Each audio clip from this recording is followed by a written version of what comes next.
Welcome back to Haunted Horror Stories. In today's episode, I'm sharing 7 true disturbing stories from November nights when the veil between worlds grows thin. These are tales of people who ventured into the cold autumn darkness and found something they were never meant to see. Make sure to hit that like and subscribe button and let me know where you're watching from in the comments. Story 1. The old Pembroke hunting cabin sat about 14 miles past, where the paved road turned to gravel, then another 6 miles past, where the gravel turned to dirt that hadn't been graded in probably a decade. My Uncle Raymond had used it maybe twice in the 20 years he'd owned it, and when he passed that November, the property fell to me. I didn't particularly want it, but my cousin Deirdre kept saying we should at least go check on the place before winter really set in, make sure the roof wasn't caved in or something. She had this way of making practical suggestions that made you feel guilty if you didn't follow through. We drove up on a Saturday. I remember Deirdre had brought her thermos of coffee that always smelled better than it tasted, and I'd grabbed a box of granola bars from the gas station that had probably been sitting on the shelf since summer. The trees along the access road had already dropped most of their leaves, and the bare branches made everything feel more exposed somehow, like the forest had been stripped down to its bones. November does that to northern Michigan, takes away all the softness. The cabin looked smaller than I remembered from visiting as a kid.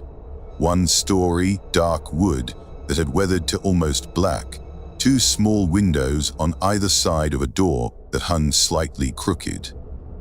The clearing around it was maybe 30 feet across, just enough space that the trees didn't touch the structure.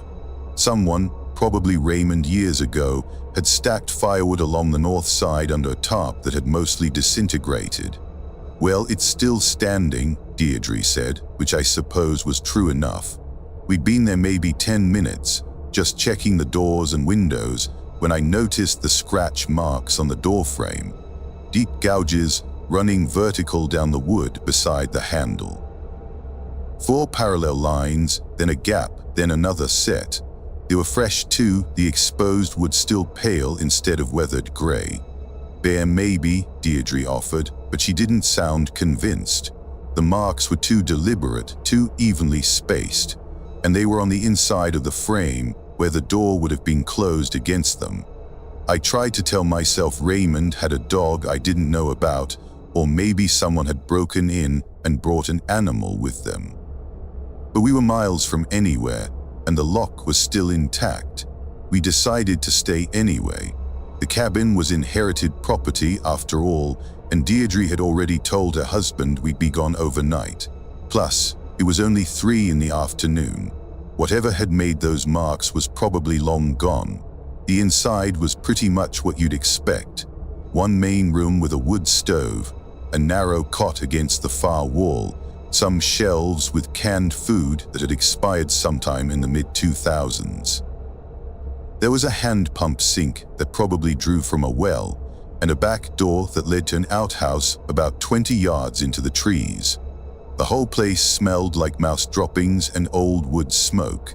Deirdre swept out the main room while I got a fire going in the stove.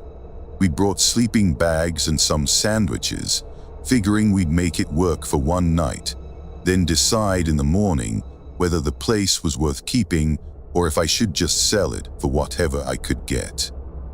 The fire caught easier than I expected, and within an hour we had the place almost comfortable, temperature-wise at least. The sun set early, the way it does in November. By 5:30 it was full dark outside, and that's when I started noticing the sounds. Not animal sounds exactly, just movement in the undergrowth around the cabin. Slow, deliberate rustling, like something was circling the clearing but staying just inside the tree line. "Dear," Deirdre said, but she'd moved away from the window. Around 7, we heard the footsteps on the porch. Not heavy boots, more like bare feet on old wood. Slow, measured steps from one end of the porch to the other, then back again. Then they stopped right outside the front door. I don't know why, but I couldn't move. Deirdre had gone completely still on the cot, and we both just sat there listening to whatever was outside. The footsteps weren't loud. That was almost worse. They were careful, almost gentle, like someone trying not to disturb us. Then came the knocking, 3 soft taps on the door, evenly spaced. A pause, 3 more taps. Deirdre whispered, "Don't answer it." I wasn't planning to, but here's the thing that made my stomach drop.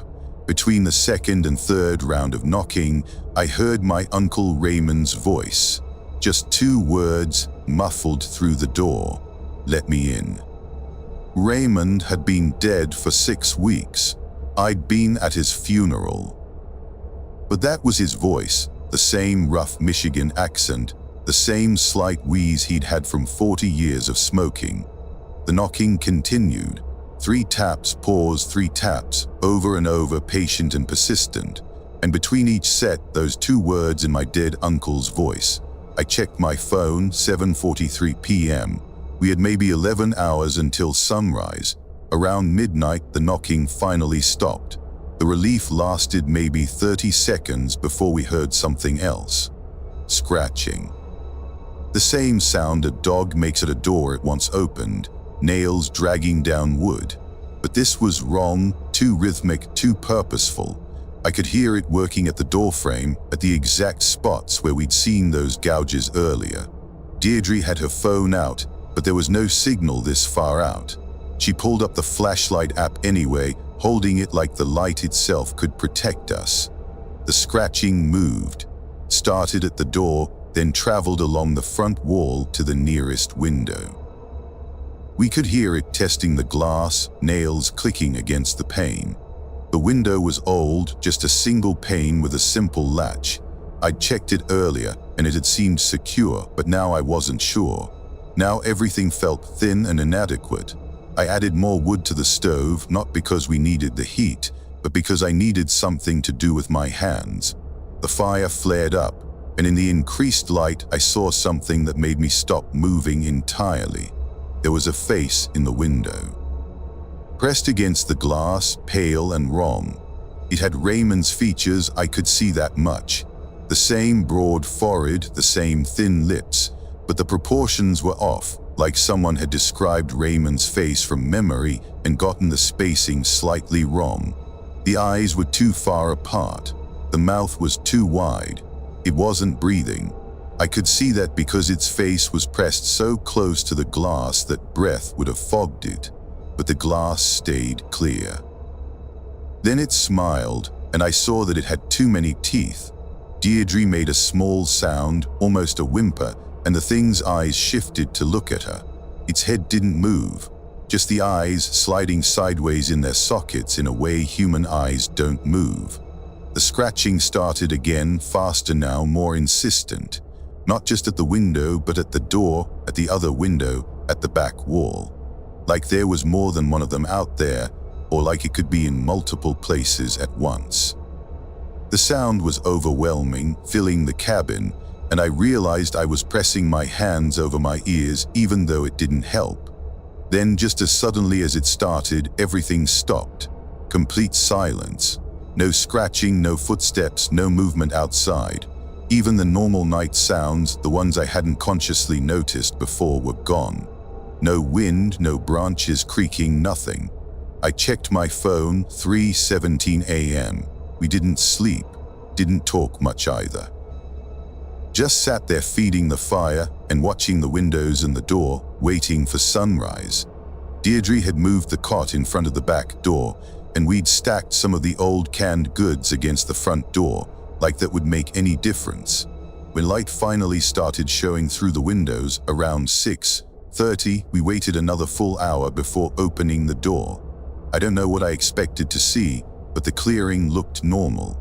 The morning was cold and gray, a light frost covering everything. Our car sat exactly where we'd left it, undisturbed, but the porch was covered in handprints. Dozens of them, maybe more.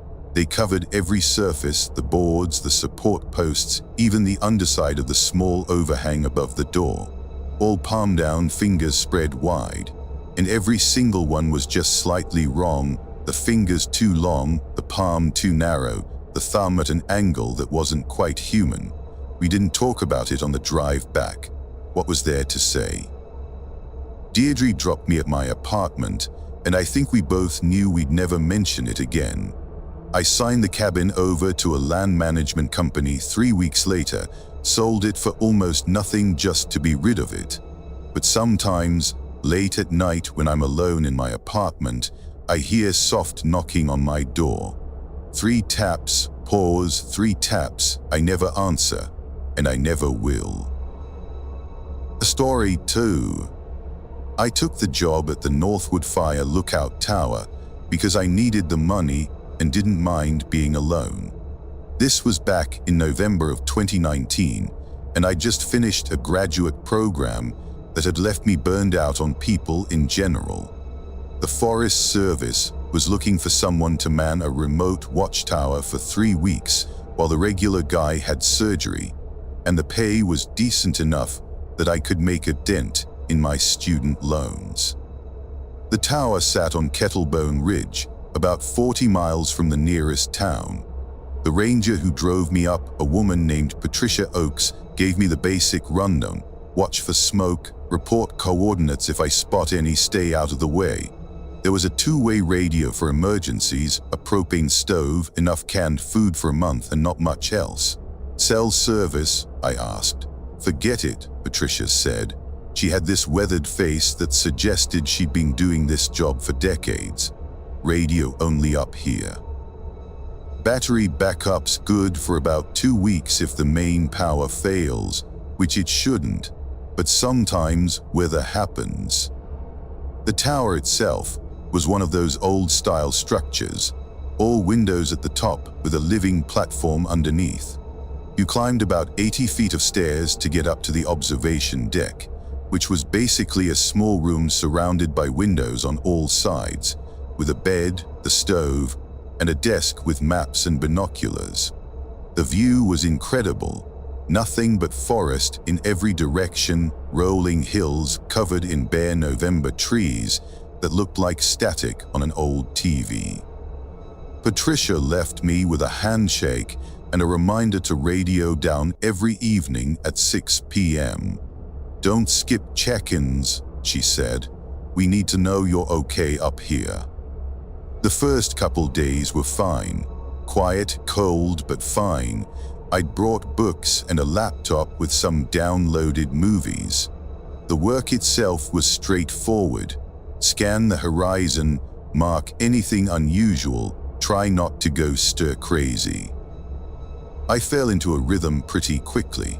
On the 4th night, I woke up to someone knocking on the trapdoor at the bottom of my bed. The living platform sits directly below the observation room, accessed by a trapdoor with a ladder leading down. At night, I kept it closed and latched, but now someone was down there, knocking on the wood from underneath.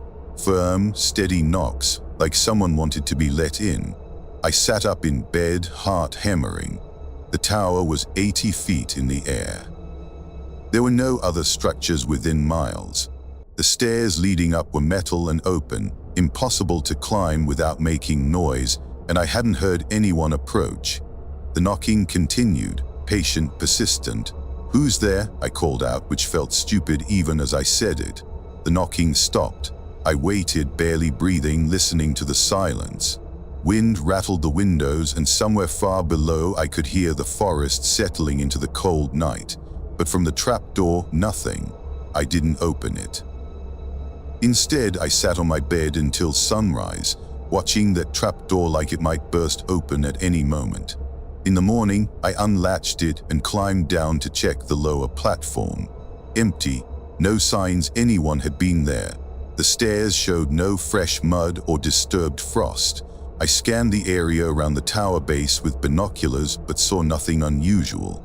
At 6 p.m., I radioed down to Patricia. "Everything's fine," I told her, because what else was I going to say? Someone knocked on my door from a platform 80 feet in the air. She'd think I was losing it. The next night, it happened again. Same time, 2:47 a.m. according to my watch.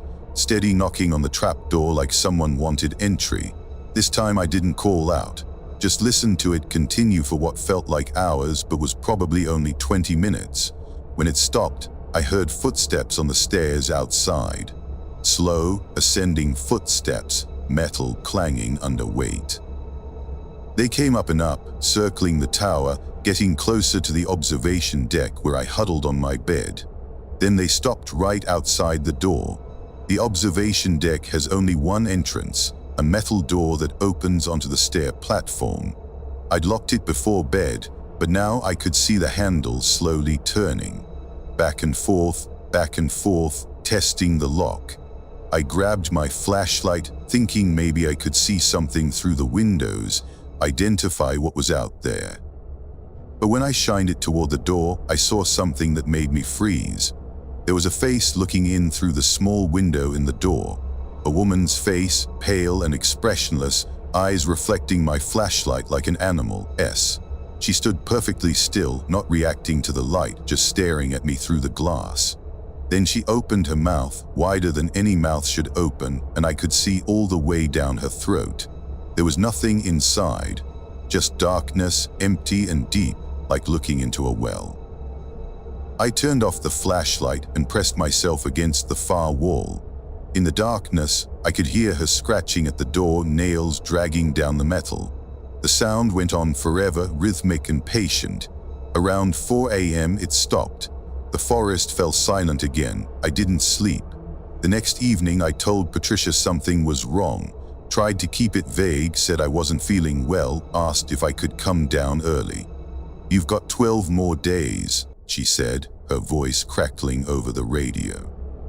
"Already paid for the full 3 weeks. Can you tough it out?" I said I'd try. What else could I say without sounding crazy? That night, I tied a rope around my waist and secured it to the bed frame. I don't know what I thought that would accomplish, but I needed to feel anchored to something real. At 2:47 a.m., the knocking started again. But this time, it wasn't just on the trapdoor. It was on all the windows simultaneously, like something was surrounding the entire tower. Dozens of hands pressing against glass, knocking in perfect rhythm. I turned on every light I had, flooding the observation deck with brightness. In the windows I could see them, figures pressed against the glass on all sides, pale faces with those same empty eyes, mouths opening and closing silently. There were so many of them, crowded together, stacked on top of each other somehow, all staring at me. One of them was wearing Patricia's face. I grabbed the radio. "Mayday, this is Northwood Tower. There's something up here. I need immediate extraction." But the radio just crackled static. Dead air. I checked the battery, full power, but no matter what frequency I tried, I got nothing but static. The figures started pressing harder against the windows. I could see the glass flexing, hear it creaking. One of the panes cracked, a thin line spreading across the surface. I made a decision, grabbed my coat, unlocked the door, and ran. Flew down those stairs in the darkness, taking them 2 and 3 at a time, not caring if I fell. Behind me, I could hear them following, feet clanging on metal, so many of them, more than should have been able to fit on the narrow stairs. I hit the ground running and didn't stop. Crashed through underbrush in the dark, branches tearing at my clothes and face. I could hear them behind me, crashing through the forest, and something about the sound was wrong. Too many feet, too many bodies moving in perfect synchronization. I don't know how long I ran, hours maybe. When dawn finally broke, I was miles from the tower, disoriented and bleeding from a dozen scratches. I found a logging road and followed it until a truck came by around noon. The driver was a contractor heading to a site further north. He took one look at me and didn't ask questions, just drove me straight to town. I never went back for my things. The Forest Service sent me angry messages about breach of contract. I didn't respond. How could I explain? But here's the thing I found out later, the thing that still keeps me awake. I talked to the regular tower operator after he recovered from surgery. Asked him casually if he'd ever experienced anything strange up there. He looked at me for a long moment, then said, "You stayed 4 nights." "Oh yeah. I never stay more than 3, he said quietly. 3 nights is the limit. After that, they start noticing you." He wouldn't explain further, didn't need to. I moved to Phoenix after that. Desert, no forests, no towers, but sometimes late at night when I can't sleep, I hear knocking on my apartment door. Always the same rhythm, always at 2:47 a.m. I've learned not to answer, and I never, ever look through the peephole. A story 3. My girlfriend Sienna had this thing about abandoned places. Not like urban exploration for social media attention, more like she felt drawn to forgotten spaces, wanted to understand why people left them behind. So when we found out about the old Grave Hollow schoolhouse, about 40 minutes from where we lived in southern Ohio, she immediately wanted to check it out. It was early November, one of those weekends where the weather can't decide what it's doing. We drove out on a Saturday afternoon, following directions Sienna had found on some local history forum. The school had closed in the 1970s, she told me, after enrollment dropped when the mining jobs dried up. Been empty ever since. The building sat at the end of a dirt road that barely qualified as maintained. Single-story, red brick that had faded to a dusty brown, windows mostly broken or missing.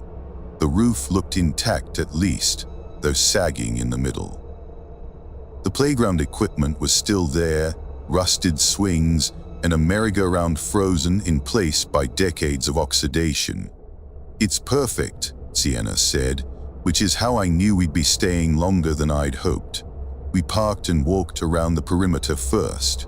There were 3 entrances, main double doors in front, a back door near what must have been the cafeteria, and a side entrance by the old utility shed. All 3 were boarded up, but the boards on the side door had rotted enough that we could pull them away fairly easily. Inside smelled like mold and old paper, with something else underneath that reminded me of dead animals. The hallway was narrow, lined with empty classrooms on both sides. Most of the doors hung open, showing rooms with broken desks and chairs scattered across floors covered in debris and animal droppings. Sienna pulled out her camera and started documenting everything. She had this methodology where she'd photograph each room systematically, then take detailed shots of anything interesting. I mostly followed her around, keeping an eye out for unstable floors or other hazards. We'd been exploring for maybe 30 minutes when we found the classroom at the end of the north hallway. The door was closed, which was unusual since every other door was open or missing entirely. The wood was water damaged and warped, and there was something scratched into the surface, a symbol that looked like a circle with radiating lines, almost like a child's drawing of the sun, but the lines were too numerous and uneven. "Should we open it?" I asked, though I already knew what Sienna would say. The door was swollen in its frame and took both of us pulling to get it open. When it finally gave way, we stumbled backward into the hallway, and the smell that rolled out made my eyes water. Not decay exactly, more like something chemical and sweet that didn't belong. The classroom looked different from the others. While everywhere else had been trashed by time and weather and probably vandals, this room was almost preserved. The desks were arranged in neat rows. The chalkboard still had writing on it, though I couldn't make out what it said in the dim light filtering through the grimy windows. and against the far wall, someone had built what I can only describe as a shrine. It was made of bones, small ones mostly, probably rabbits or squirrels, arranged in careful patterns on the floor and stacked against the wall. In the center was a larger structure, maybe 3 feet tall, that might have been a crude approximation of a human figure. Bits of cloth were woven between the bones, and I could see symbols drawn in what looked like charcoal on the wall behind it. "We should go," I said immediately. But Sienna was already moving closer, camera raised. "This is recent," she said. "Look at the bones, they're not old. And that cloth is modern polyester." She was right, this wasn't some relic from when the school closed. Someone had been here, maybe still was here, and they'd built this thing for reasons I didn't want to think about. That's when we heard the children singing. It came from somewhere deeper in the building, multiple young voices in unison, singing a song I almost recognized but couldn't quite place. A nursery rhyme maybe, or a playground chant. The words were muffled enough that I couldn't make them out clearly, but the rhythm was steady and bright, completely at odds with the decaying building around us. Sienna grabbed my arm. "There are kids in here." "Can't be," I said, but the singing continued, echoing down the hallways, impossible to pinpoint the exact source. We left the bone room and moved toward the sound. I don't know why. Looking back, we should have run straight for the car. But there was something compelling about those voices, something that made you want to find their source, to understand what was happening. The singing led us to the cafeteria at the back of the building. The room was large, with long tables still bolted to the floor in rows. The windows here were covered with plywood from the outside, making it darker than the rest of the school.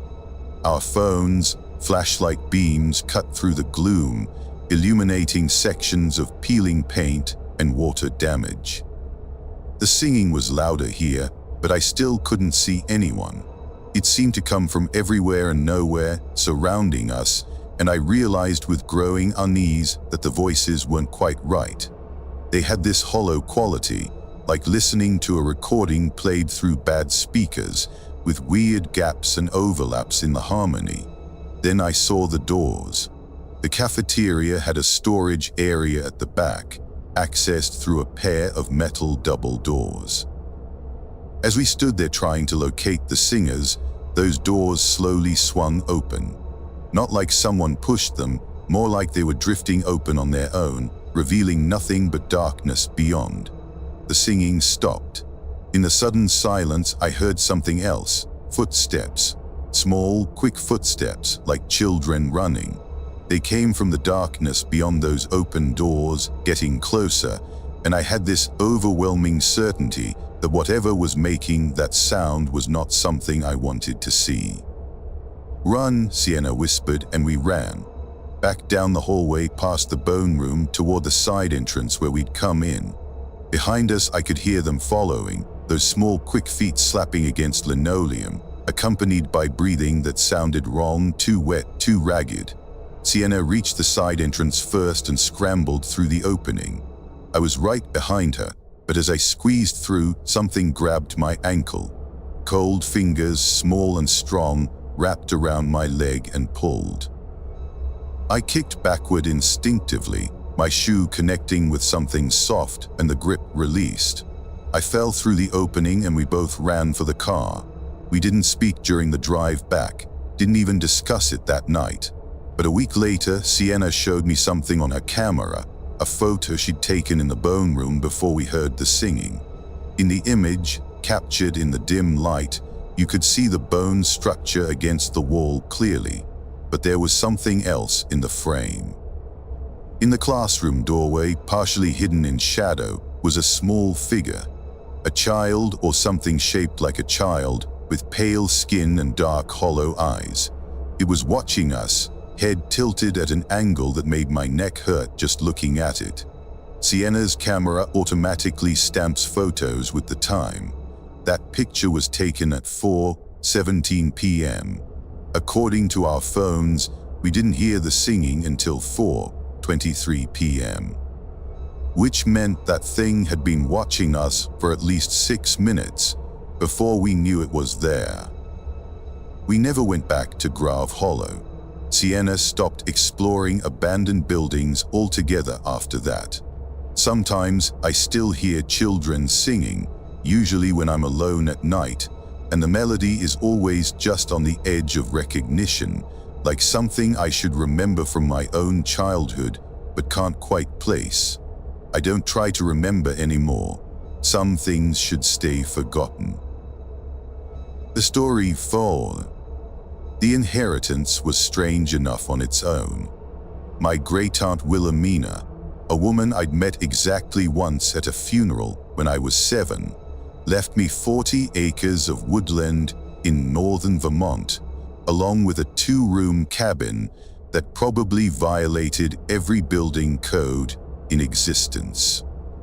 The lawyer who handled the estate, an elderly man named Marcus Feldman, who seemed uncomfortable with the entire proceeding, made me sign the papers twice and asked me 3 separate times if I was sure I wanted to accept the property. "You could refuse the inheritance," he kept saying. "The state would take it. No one would think less of you."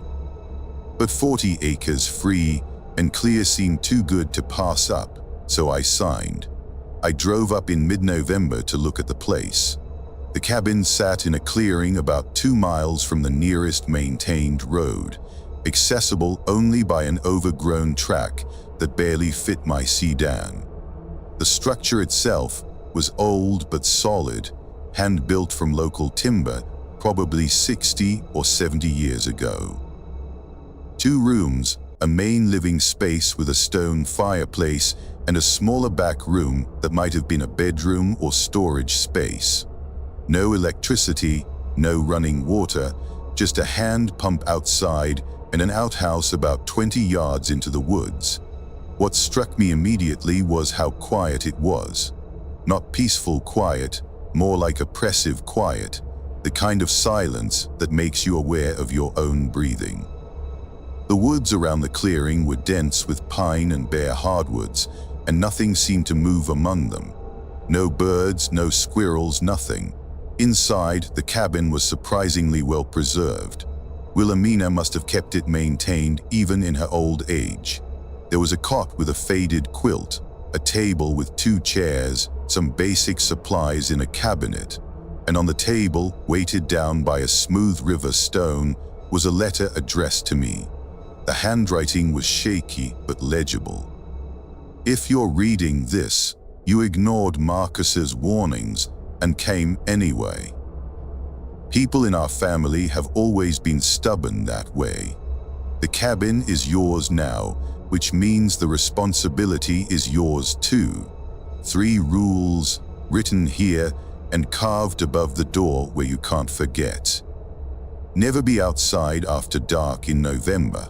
Keep the back room door closed and locked after sunset. If you hear someone calling your name from the woods, it isn't who you think it is. Follow these rules without exception. What lives in these woods made an agreement with our family generations ago. Break the rules, break the agreement. I kept my part for 43 years. Now it's your turn. There's a lockbox under the floorboards beneath the cot.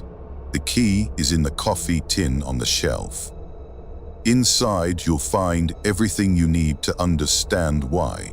Wilhelmina. I checked above the door. Sure enough, the 3 rules were carved into the wooden lintel, deep letters that had been repainted multiple times to keep them visible.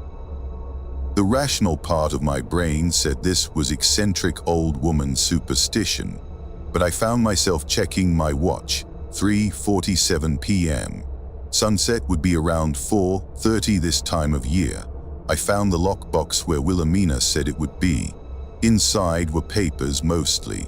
A journal in different handwriting, older, dating back to 1926 according to the first entry.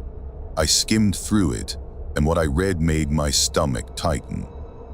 The journal belonged to my great-great-grandfather, Oscar Mueller, who'd originally homesteaded this land. He wrote about hearing voices in the woods at night, about something that would call to him using his wife's voice, his children's voices, about how his nearest neighbor, a man named Thompson, disappeared one November after going into the woods at dusk to retrieve a wandering cow. They found what was left of him 3 days later, scattered across a half-mile of forest floor, bones stripped clean. The entries grew more disturbed as November progressed that year. Oscar wrote about making an agreement, a pact with what he called the hollow things. He didn't detail what the pact entailed, only that it required strict observance of certain rules. In exchange, his family would be left alone. The final entry was dated November 30, 1926. The month is almost over. We've kept the rules faithfully. Tomorrow comes December, and we'll be safe again until next year. Martha says I'm being superstitious, but she didn't see what I saw that night. She didn't watch Thompson trying to crawl out of the trees with no legs, calling for help in a voice that wasn't his anymore. Some things require respect, even if we don't understand them, especially if we don't understand them. I checked my watch again, 4:18 p.m. The sun was already disappearing behind the trees, shadows stretching across the clearing. I should have left then, driven back to town, and figured this out in daylight. But curiosity and stupidity often look similar from the outside, and I was already committed to staying at least one night. I brought in firewood before full dark and got a fire going in the fireplace. Checked the back room door, solid wood with a heavy slide bolt on the living room side. I tested it twice, making sure it would hold. The back room itself was empty except for some old tools and what looked like an animal trap rusted beyond use. Nothing threatening. But the letter said keep it locked after sunset, so I did. By 6 p.m. it was fully dark outside. I ate a sandwich I'd brought from town and tried to read by firelight, but I couldn't concentrate. The silence outside was profound, broken only by occasional wind moving through the pines. No animal sounds at all, which bothered me more than I wanted to admit. Around 8 o'clock, I heard my mother's voice calling from the woods. "Daniel," she called. "Daniel, honey, are you in there?" My mother lived 4 hours away and hadn't known I was coming here. More importantly, my mother would never hike 2 miles through dark woods to find me, but her voice sounded exactly right, with the slight New York accent she'd never quite lost after moving to New England. "Daniel, I need help. My car broke down on the road. Can you come help me?" I stayed silent, sitting rigid on the cot, staring at the closed door. "Daniel, please, it's cold out here, just come out for a minute." The voice moved around the clearing, circling the cabin. Sometimes it came from right outside the walls, so close I could almost imagine the speaker's breath fogging the cracks between logs. After maybe 20 minutes, it changed. Now it was my sister Rebecca, asking me to let her in. Then my college roommate Tyler, saying he'd gotten lost trying to find the cabin. Then my ex-girlfriend Marissa, crying and saying she was hurt. It cycled through voices I knew for hours, each one perfect in tone and cadence. Around midnight, it started using voices I didn't recognize. People who might have been previous owners of this land, or neighbors, or maybe just sounds it had collected over the years like someone collects coins. Then came the scratching on the back room door. Soft at first, just fingernails dragging slowly down wood. Then harder, more insistent. The bolt held, but I could see the door shuddering in its frame with each impact. Something spoke from the other side, but it wasn't using any human voice now. The sound was like wind through a hollow log, shaped into something approximating words. November, rules broken. I hadn't broken any rules. I was inside after dark. The back room was locked. I hadn't responded to the voices from the woods. November rules kept it good. The scratching stopped. The voices outside faded away. By 1 a.m., the oppressive silence had returned, and eventually I fell into an exhausted sleep. I woke to gray morning light filtering through the windows. Everything looked normal, peaceful even. But when I went outside to use the outhouse, I found something that made my hands shake. All around the cabin, pressed into the bare earth and frost, were handprints. Hundreds of them, overlapping and surrounding the structure in a ring.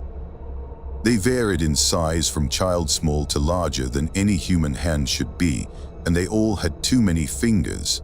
I packed my car and left within 30 minutes. I haven't been back since, but I kept the property. Someone in my family needs to maintain the agreement, and apparently that someone is me now. I pay a local contractor to check on the cabin once a month, but only during daylight hours and never in November. Last week, I got a call from Marcus Feldman, the lawyer.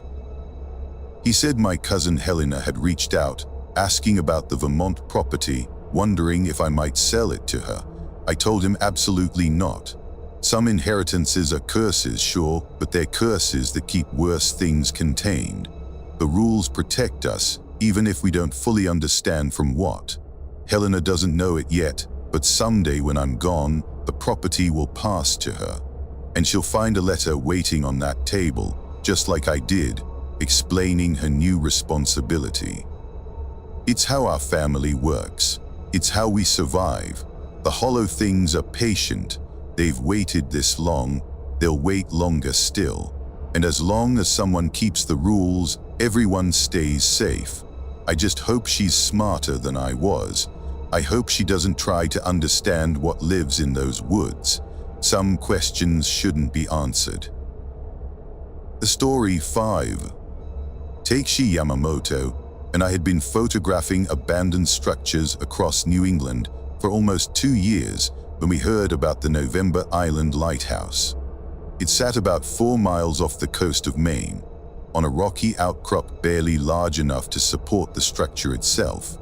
And according to our research, it had been decommissioned in 1964 after the lighthouse keeper died under what the records vaguely described as unusual circumstances. Getting there required hiring a fishing boat, and it took us 3 weeks to find a captain willing to make the trip. Most locals we talked to either didn't know about November Island or pretended they didn't. The guy who finally agreed, a weathered man in his 60s named Captain Joseph Haynes, charged us triple his normal rate and made us sign a liability waiver he'd clearly written himself in shaky handwriting. "I'll take you out there," he said, "but I'm not staying past 4 p.m. Sun sets at 4:37, and I'm not on the water near that place after dark.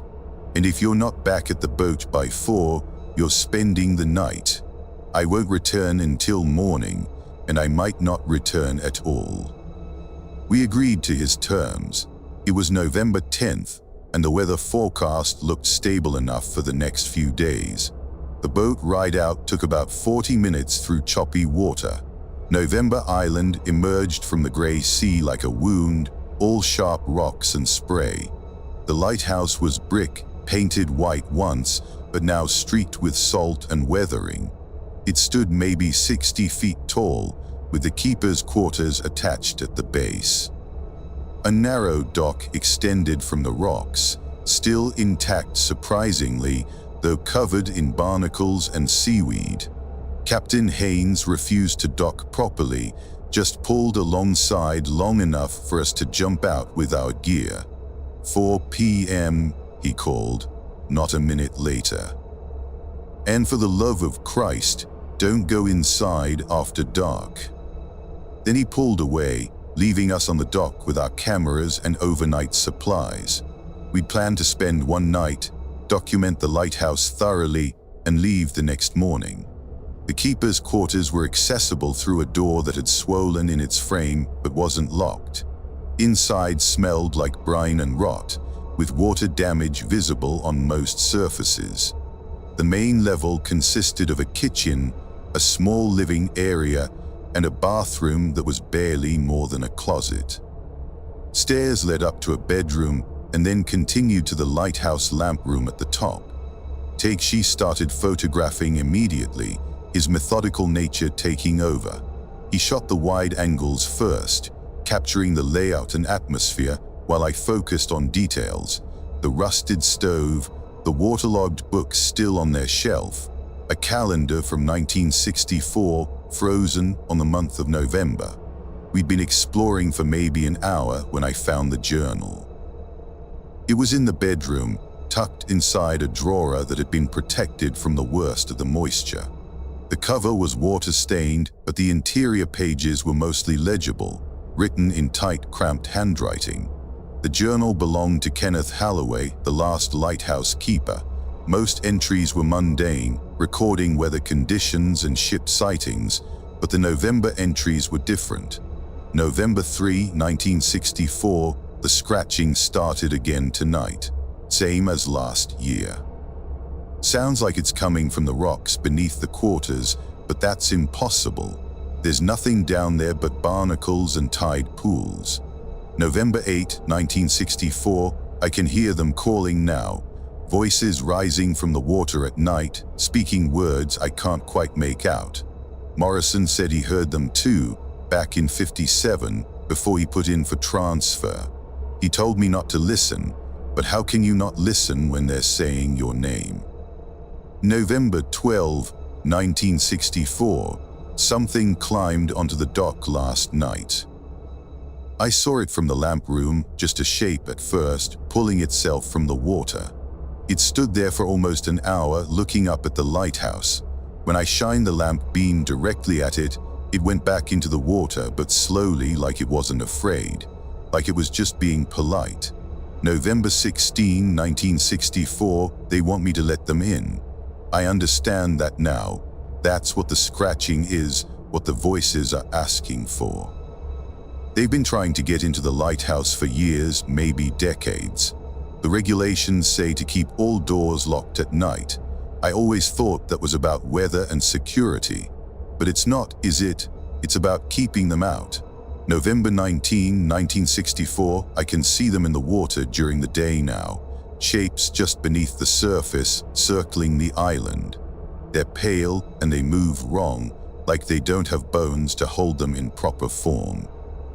I tried to radio the mainland, but the equipment isn't working. Or maybe they're stopping it somehow. The entries stopped there. According to records, Kenneth Halloway's body was found on November 21st by a supply boat that came to investigate when he missed his scheduled radio check-in. The report said he'd drowned, but his body was found inside the keeper's quarters in the upstairs bedroom with all the doors locked from the inside. "We should go," I said after reading Takeshi the relevant passages. He looked at his watch. "It's only 1:30. We have hours before Haynes comes back." "I know, but..." "These are just stories," Takeshi interrupted. "Lighthouse keepers go crazy from isolation. It's documented.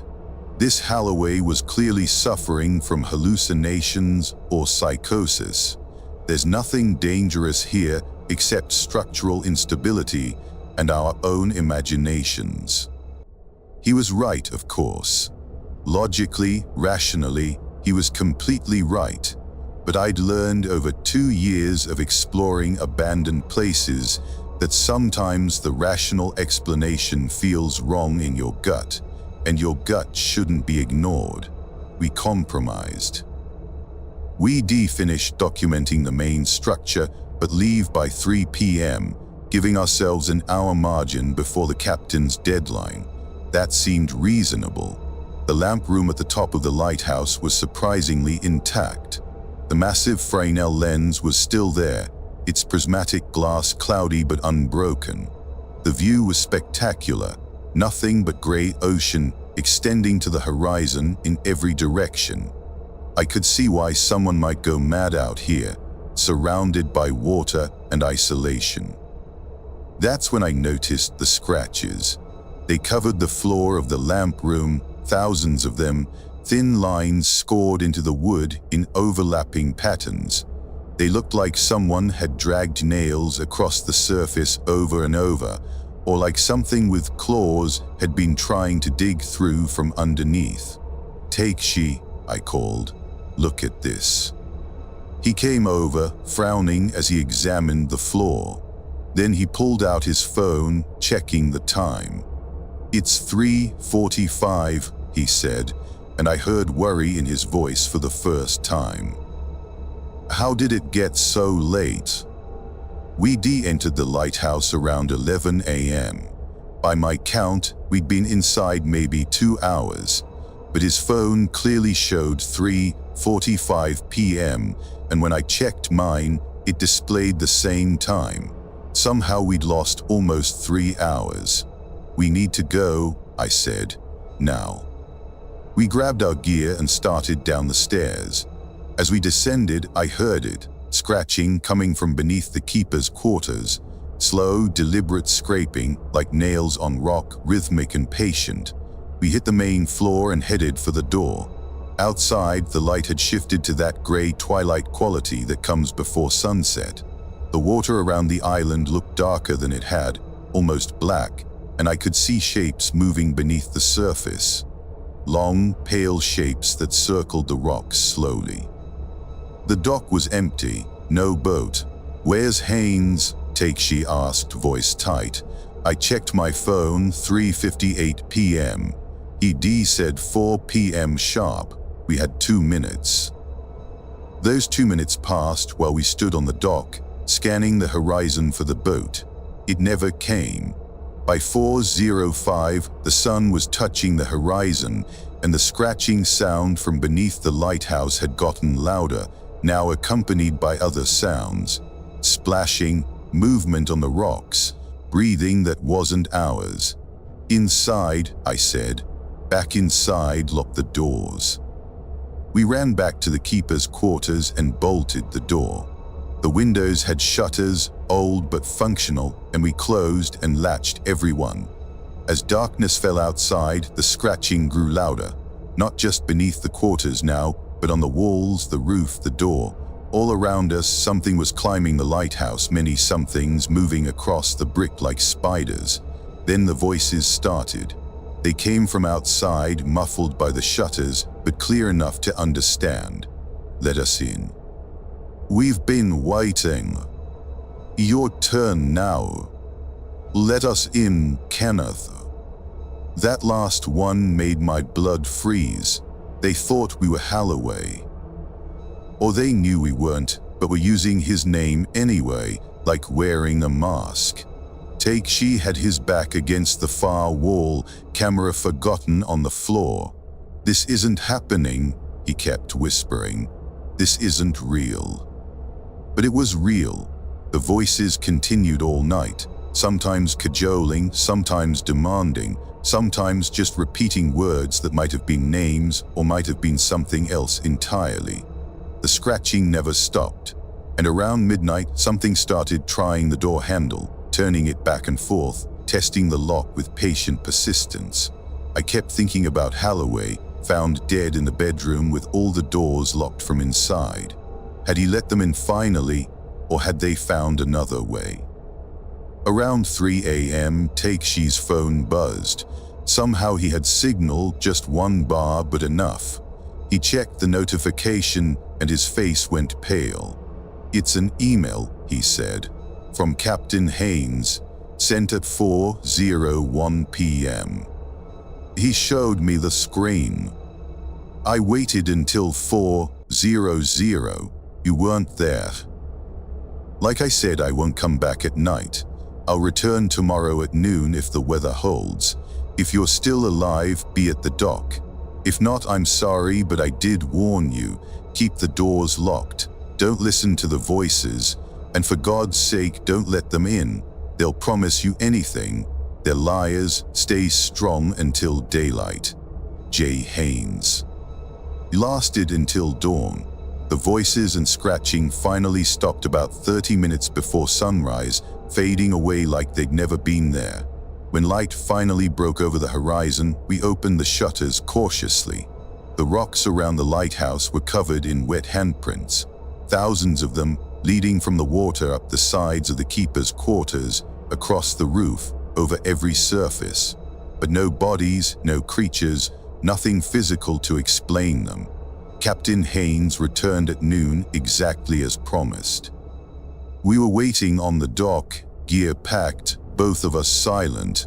He didn't ask what happened. Just helped us load our equipment and started the engine. As we pulled away from November Island, I looked back at the lighthouse. In the lamp room window, I saw a pale figure standing motionless, watching us leave. It raised one hand in what might have been a wave or might have been something else. "Don't look at them," Haynes said quietly. "They remember faces. You look at them too long, they remember you." I turned away. We haven't spoken about that night. Takshi and I, he deleted all the photos from the lighthouse, every single one, and we ended our abandoned places project immediately after. Some locations should stay abandoned. Some doors should stay locked. But sometimes, late at night when I'm near water, I hear scratching. And occasionally I'll see something pale moving just beneath the surface, watching me from below. They remember faces, and I looked at them for a very long time. A Story 6. The hiking trail to Mercy Falls starts from a parking area that fits maybe 4 cars, right where County Road 17 turns from cracked asphalt to gravel. My brother Nathan and I had driven up from Massachusetts specifically to do this hike, 2 days into a week-long trip through New Hampshire's backcountry. The trail was supposed to be 5 miles one way, ending at a waterfall that local guidebooks described as stunning but undervisited. Undervisited turned out to be accurate. The parking area was empty when we arrived around 10 a.m. on November 14th. The trailhead sign was weathered almost to illegibility, but we could make out the basic information. 5.2 miles to Mercy Falls, elevation gain 1,400 feet, rated moderate. The first couple miles were easy, following an old logging road that gradually narrowed to a footpath. The forest was dense with pine and bare hardwoods, and the trail was covered in a thick layer of fallen leaves that muffled our footsteps. It was peaceful, the kind of quiet you only get in deep woods miles from civilization. Around mile 3, we found the first cairn. Someone had stacked rocks in a small tower beside the trail, about 3 feet tall, carefully balanced. Nothing unusual about that. Hikers build cairns all the time to mark routes or just for the meditative practice of stacking stones. But a quarter mile later, we found another one, then another. Then more, appearing every 100 yards or so, each one slightly different in size and configuration, but all clearly deliberate. By the time we'd counted 20 cairns, Nathan and I were both starting to feel uneasy. "Why so many?" Nathan asked. "The trail's well marked. You don't need this many route markers." He was right. The path was obvious, and the cairns weren't at confusing junctions or difficult terrain. They were just there, regular as mile markers, leading us deeper into the woods. At mile 4, the cairns stopped, completely. The trail continued clearly ahead, but the stone towers vanished as abruptly as they'd appeared. In their place, we started seeing markings on trees, symbols carved into bark, simple shapes like circles and triangles and lines that might have been letters in some alphabet I didn't recognize. The carvings weren't old. The exposed wood was still relatively pale, suggesting they'd been made within the past year or two. "Maybe we should turn back," I suggested. Nathan checked his watch. "We are almost there." "Another mile at most." Let's at least see the falls, then we can head back with plenty of daylight.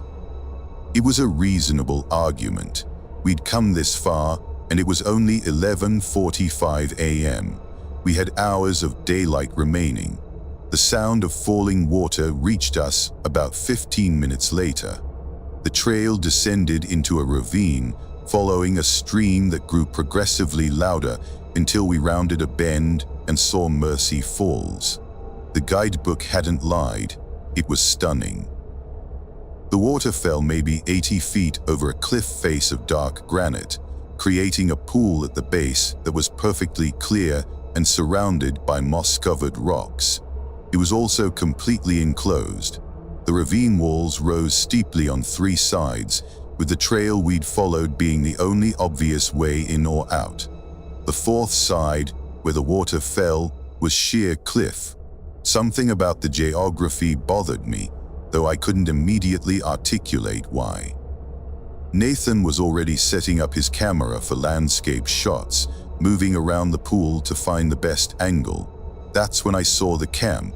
It was tucked back against the ravine wall, partially hidden by a boulder, a small tent, dark green and weathered, with camping gear neatly arranged outside.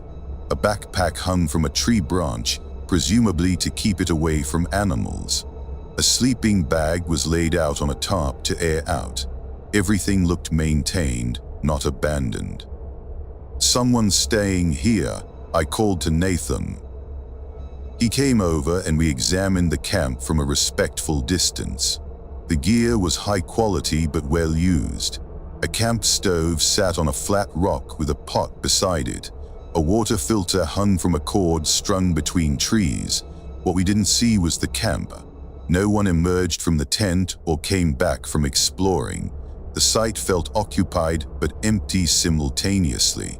"Hello," Nathan called out. "Anyone here?" No response, just the sound of the falls and wind moving through the trees above the ravine. I noticed something else. The tent was facing the wrong direction. Standard camping practice is to position your entrance away from prevailing winds and toward the best view. This tent faced directly toward the ravine wall, staring at rock maybe 6 feet away, with its back to the waterfall. "Let's eat lunch and go," I said. "I don't like this." We moved away from the camp to eat, settling on rocks near the pool. The water was hypnotic, falling endlessly into the clear pool, and I found myself staring at it while I ate my sandwich. That's when I saw the figure at the base of the falls. One moment it wasn't there, the next it was, standing in the shallow water right where the cascade hit the pool. It was tall and pale, wearing what looked like ragged clothes or maybe just strips of cloth hanging from its frame. It stood perfectly still, facing away from us, head tilted back as if looking up at the falling water. "Nathan," I whispered, "do you see that?" He followed my gaze and went rigid. "Who is that?" "I don't know." We watched for maybe 30 seconds. The figure never moved, never acknowledged our presence, just stood in the water with that unnatural stillness. Then, without warning, it crumpled. Not like someone falling or sitting down, but like something with no bones inside suddenly losing all structure. It collapsed into the pool and disappeared beneath the surface. We waited for it to resurface. The water was clear. We would have seen someone swimming or climbing out, but the pool remained undisturbed except for the falling water. "We are leaving," Nathan said, "right now." We packed our things quickly and started back up the trail. Neither of us spoke as we climbed out of the ravine, putting distance between ourselves and whatever we'd seen at the pool. We'd gone maybe half a mile when we heard singing. A single voice, male, coming from somewhere behind us on the trail. The song was wordless, just a melody that rose and fell with an odd rhythm that didn't quite match any musical structure I recognized. The voice was getting closer. Someone was following us up the trail, singing as they walked, moving faster than we were. We picked up our pace, not quite running, but walking as fast as the terrain allowed. The singing continued behind us, never quite catching up, but never falling behind either, maintaining a constant distance.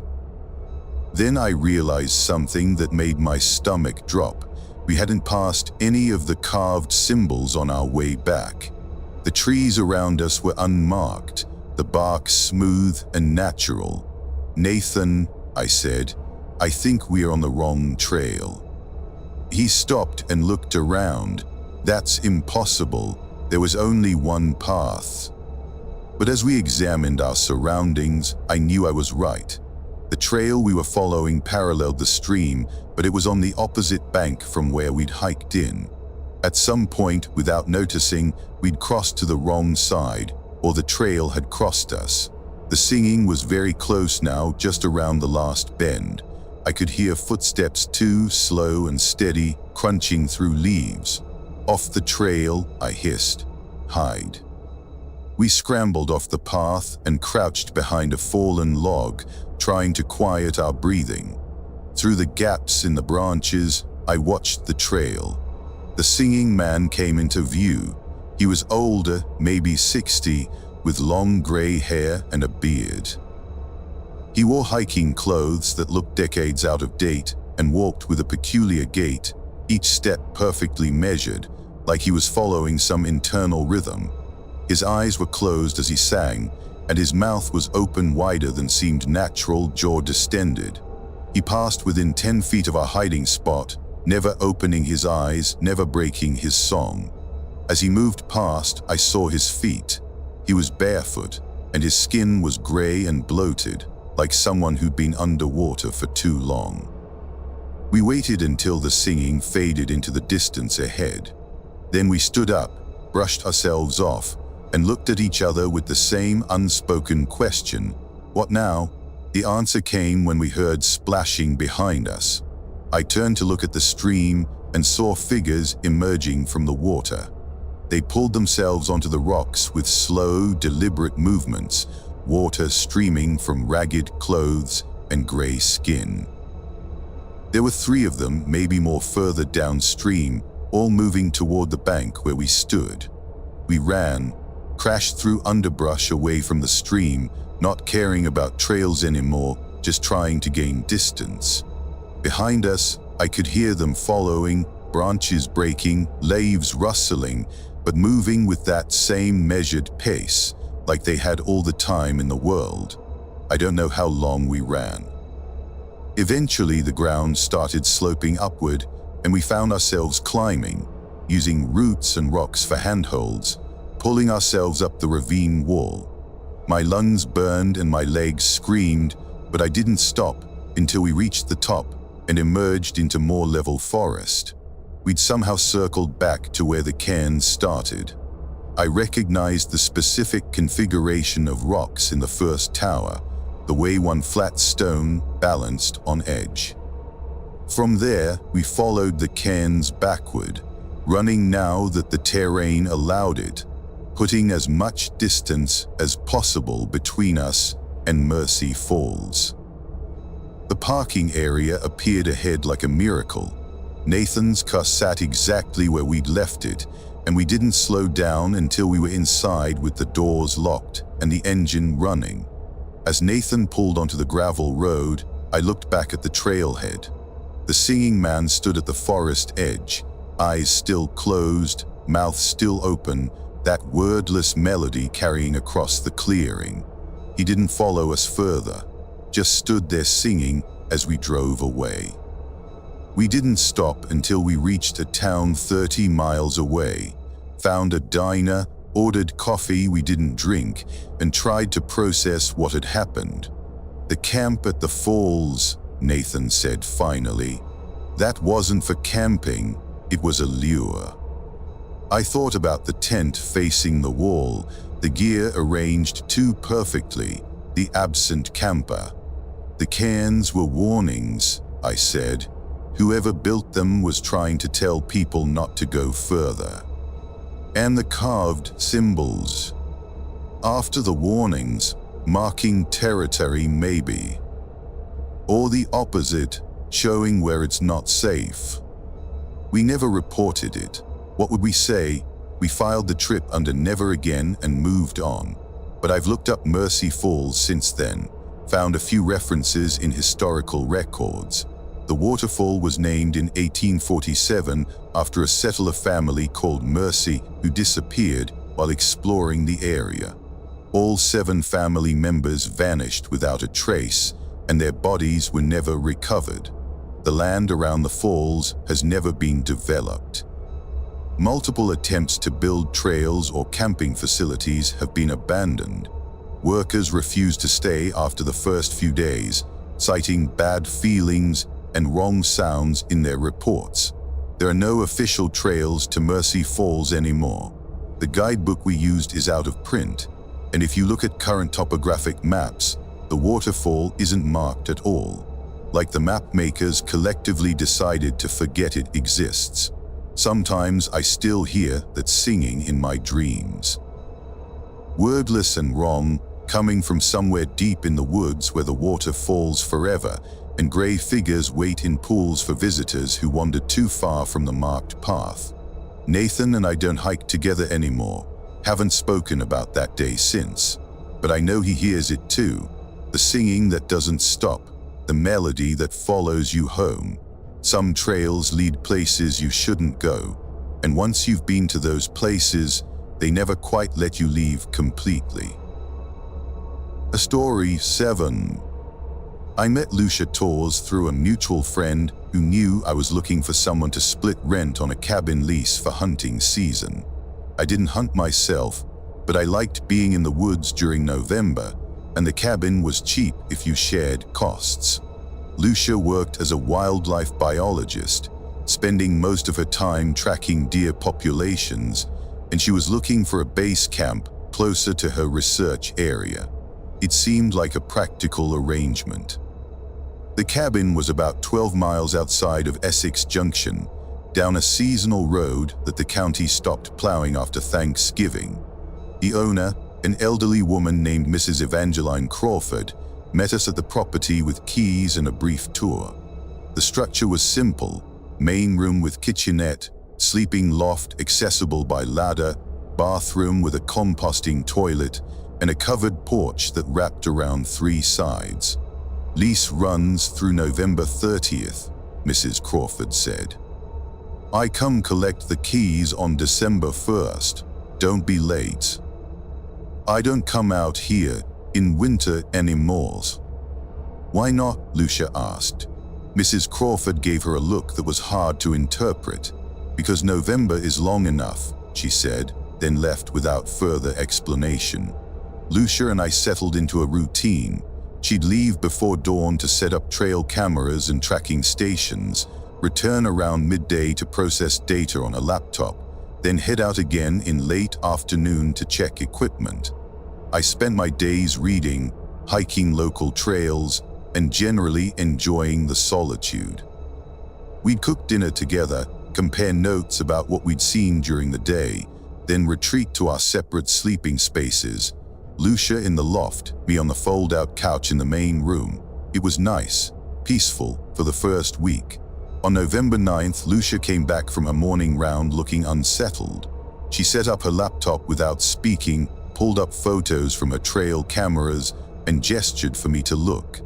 The images showed deer mostly, captured at various times and locations. Standard wildlife camera stuff. But one sequence, taken at 3:17 a.m. from a camera positioned about 2 miles north of the cabin, showed something else.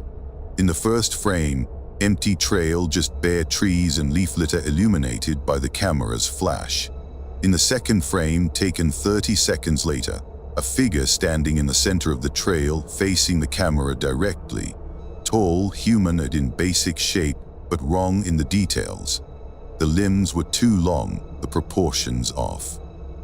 And it was looking directly at the camera, as if it knew exactly where the device was hidden. In the third frame, taken another 30 seconds later, nothing. Empty trail again, no sign of the figure or any indication it had ever been there. Lens flare, I suggested, though I didn't believe it. I checked, Lucia said. The camera's working fine. And look at this. She pulled up images from a different camera 3 miles east, taken the same night. Same sequence. Empty trail, figure staring at camera, empty trail. The figure looked identical in both locations. Maybe someone found your cameras, I offered, playing a prank. At 3 a.m., in different locations miles apart, within minutes of each other. She was right. The timestamps on the two sequences overlapped. Unless there were multiple pranksters working in coordination, spread across the forest, the same figure couldn't appear in both places simultaneously. Lucia decided to review footage from all her cameras. She had 15 positioned throughout the area, forming a rough grid covering about 20 square miles. It took hours to go through all the data, but eventually a pattern emerged. The figure appeared on 12 of the 15 cameras between November 8th and 9th. Always at night, always between 3:00 and 4:00 a.m., always staring directly at the camera despite the devices being camouflaged and positioned off-trail. In every image, it had the same proportions, the same unnatural stance, the same direct gaze. And it was getting closer to the cabin. The earliest appearances were from cameras at the edge of Lucia's research area. The most recent were from cameras less than a mile away. "I'm pulling the cameras," Lucia announced. "Something's targeting my equipment, and I can't afford to lose it." She spent the next day retrieving all 15 cameras, documenting each location carefully so she could resume research later. I went with her for the more distant ones, figuring it was safer with 2 people. The forest felt different during those retrieval trips, quieter than it should be, like something was listening to us move through the trees. That night, November 10th, we heard the footsteps on the porch. Slow, deliberate footsteps, circling the cabin in a clockwise direction. They'd start at the front door, move along the porch's length, disappear around the corner, reappear on the next side. The circuit took maybe 2 minutes, and then it would start over. The pattern repeated for hours. We didn't look outside, didn't turn on external lights or investigate, just sat in the main room with the doors locked and curtains drawn, listening to something walk circles around our shelter. Around midnight, the footsteps stopped. We waited in silence for another hour before Lucia finally spoke. We should leave in the morning. I agreed, but morning revealed a problem. My car wouldn't start. The battery was completely dead, and Lucia's truck had 2 flat tires. Both vehicles had been fine the previous day. Now they were conveniently inoperable, stranding us at the cabin with no easy way to leave. "I'll hike to the main road," I said. "Flag down help." "That's 12 miles, Lucia pointed out. "And it's already afternoon. You wouldn't make it back before dark." She was right, and something about the idea of being on that forest road after sunset made my skin crawl. We decided to wait one more night, then both hike out in the morning. It meant spending another night at the cabin, but the alternative, splitting up or traveling after dark, seemed worse. That second night, November 11th, the footsteps returned. Same pattern, same steady circuit of the porch, but now they were accompanied by other sounds, scratching at the walls, tapping on windows, and worst of all, breathing, heavy, wet breathing that seemed to come from all directions at once, surrounding the cabin. Lucia was in the loft, and I was on the couch. Around 2 a.m., she called down to me, "There's something on the roof." I could hear it too, movement directly above us, weight shifting across the shingles. The roof creaked under whatever was up there, and I could hear it moving from one end to the other, then back again. Then it found the chimney. We'd lit a fire earlier to take the chill off, but it had burned down to coals hours ago. Now I heard scrabbling sounds coming from the chimney pipe, echoing down into the main room. Something was trying to climb down. I grabbed the fireplace poker and stood in front of the stove, heart hammering, watching the damper for any sign of movement. The scrabbling continued for maybe 10 minutes, then stopped. Whatever was up there couldn't fit through the chimney or had decided not to try. The night dragged on. At some point I must have dozed off because I woke to grey dawn light and Lucia already awake, packing her gear. "We are leaving," she said. "Now, 12 miles on foot, I don't care." I didn't argue. We packed essentials into backpacks, left everything else behind and stepped out onto the porch. The wood was covered in mud, handprints and footprints overlapping and smeared, covering every surface. The prints were large, larger than any human hand or foot, and they had too many fingers, too many toes. We started walking. The road was clear at least, easy to follow even at our hurried pace. We made good time, covering about 4 miles in the first 90 minutes. That's when we heard movement in the forest paralleling our route. Something was keeping pace with us, moving through the undergrowth maybe 50 feet off the road, staying out of sight. We could hear branches breaking, leaves rustling, but whenever we stopped to look, the sounds stopped too. We kept walking. The sounds continued, sometimes on our left, sometimes on our right, occasionally seeming to come from ahead of us or behind us. It was disorienting, like we were being surrounded by something that could move faster than we could track. Around mile 7, we found the sign. Someone had carved words into a wooden board and nailed it to a tree beside the road. "Turn back, not safe, November brings them." The wood was weathered, but the carving was deep and deliberate. Below the words, someone had drawn symbols similar to what I'd seen on trees near Mercy Falls during a different trip. Circles and triangles and shapes that might have been letters. "This warning is old," Lucia said, examining the sign. "Years old, which means this isn't new. This has been happening for a while." We pushed on 8 miles, 9 miles. The sounds in the forest grew louder, more aggressive, like whatever was out there was losing patience. At mile 10, the road curved and we saw something ahead that made us both stop. Standing in the middle of the road was a figure. Tall, pale, proportions wrong. It stood motionless, facing us, waiting. "The cameras," Lucia whispered. "That's what was in the photos." We couldn't go forward, it was blocking the road. We couldn't go back, something was following us. And leaving the road meant plunging into forest where visibility was limited. The figure tilted its head, a movement that was too smooth, too fluid, like its neck had no bones to limit the motion.